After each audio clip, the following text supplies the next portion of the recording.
Siyempre, bago ko basahin ang karapatan nito. Scientific Exhibition, RPC, Article 1.7, hindi ba ako ng rights?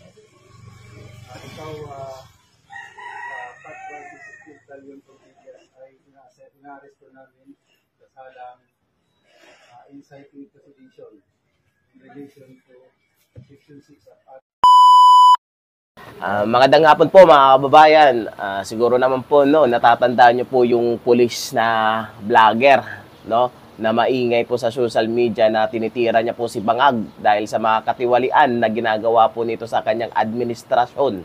Mga kababayan ko, si Pontillas po mga kababayan, nakakalungkot sa kasamaang palad, tinuluyan po siya, na sampahan ng kasong sedition ng gobyernong Bangag, mga kababayan ko, dahil nga po dun sa kanyang nilalabas na mga video laban dito sa administrasyong Bangag.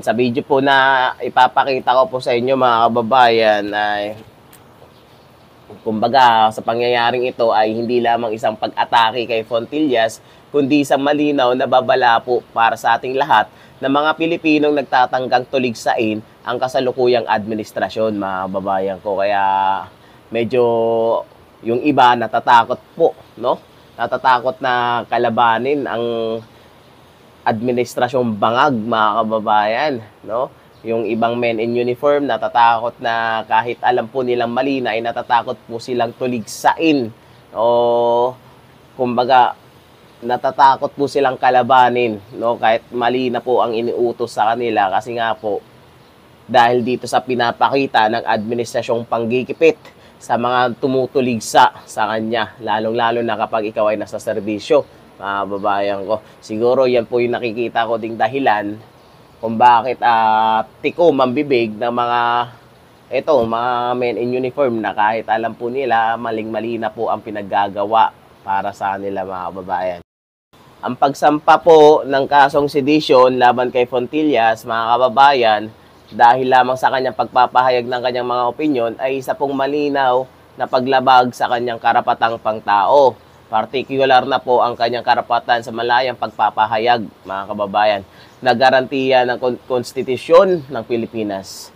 Ang paggamit ng batas upang patahimikin ng mga kritiko ay isang tanda ng isang authoritarian na pamahalaan at ito ay dapat nating tutulan, mamenser. Bakit? Kasi tinatanggalan na po tayo ng ng karapatan para sa malayang pagpapahayag, mga kababayan ko. Sabi nga po dun sa nabasa ko sa libro, freedom is not something you earn or rewarded, but something you and I fight for. Kinakailangan po natin lumaban gamit ang ating bibig. Kasi hindi naman natin po pwedeng labanan sila ng physical. Kaya yun lang po ang magagawa natin. Kumbaga, maglabas lang po ng saloobin.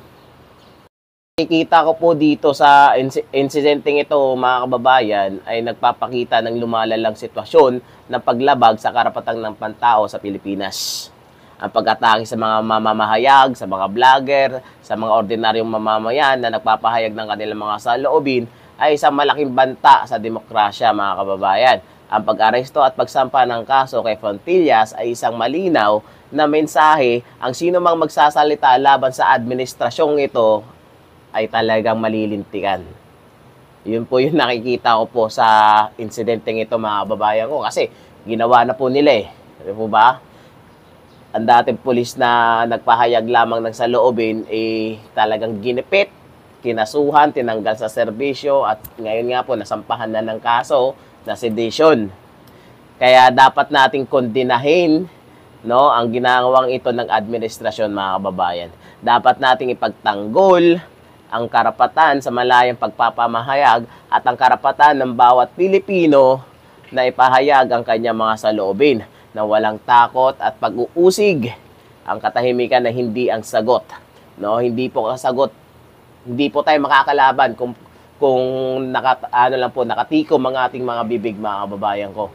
Kumbaga, kung sino sino pa po ang magsasalita kung hindi po tayo? Di po ba mga ma'am and sir? Sino pa po ang gagawa nito kundi tayo lamang din po? Kailangan natin manindigan, no, para sa katotohanan at hustisya po at ipagtanggol ang ating mga karapatang pantao laban sa mga pagtatangka ng gobyerno na supilin ang mga ito.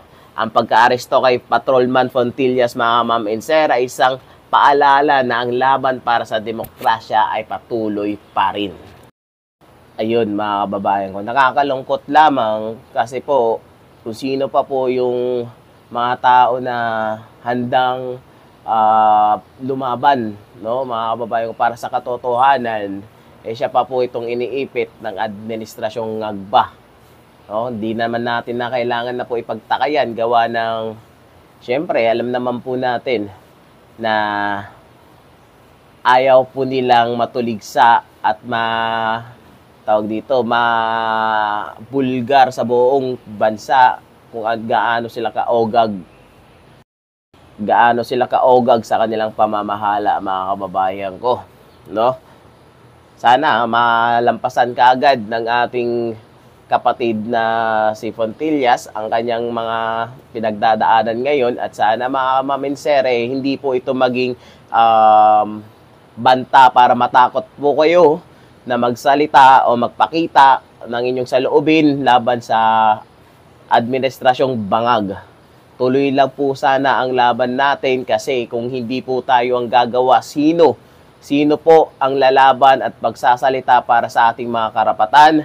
Sino po ang dapat gumawa ng aksyon para sa ating mga susunod na henerasyon? At sana po hindi masayang itong pinaglalaban natin, no? Kaya tuloy lang po tayo. Labanan natin ang katiwalian na nangyayari ngayon sa gobyerno, syempre sa pamamagitan ng malayang pamamahayag, mga kababayan. Ayun lamang po. Maraming salamat sa walang sawang pagsuporta nyo at syempre sana magkita-kita po ulit tayo sa susunod na video. Meron pong munting pakiusap po si Fontillas, kapatid na Fontillas, mga kababayan ko, na sana daw matulungan po siya sa kanyang kaso, no? Na sana, babasa ko sa GC, na sana matulungan po siya sa kanyang kaso, lalo na po dun sa babayaran niya yatang bill. Meron po yata siyang babayaran. Pwede nyo po siya kontakin direkta sa kanyang Facebook page. Ilalagay ko po dyan. Ayan po yung Facebook page ng ating kapatid na Fontillas, mga kababayan ko, para kung sakaling meron po kayong ibabahaging tulong para sa kanyang kinakaharap na kaso. At yun, sana po wag mo nating kalimutan na isama sa pagdarasal ang ating kapatid na si Fontillas, mga kababayan ko, kasama na pagdarasal sa ating mga kababayang OFWs na nasa Iran at Israel po, no? Sa lalong lumalalang tension ng awayan ng dalawang bansa na ito, mga kababayan ko, ipagdasal po natin sila. Maraming salamat sa walang sawang pagsuporta, mga kababayan. And once again, Dabawin niya PH. Thank you so much. Shukran. Pakikita ko muna sa'yo bago ko basahin ang karapatan. Citing Constitution, RPC, Article 1.7.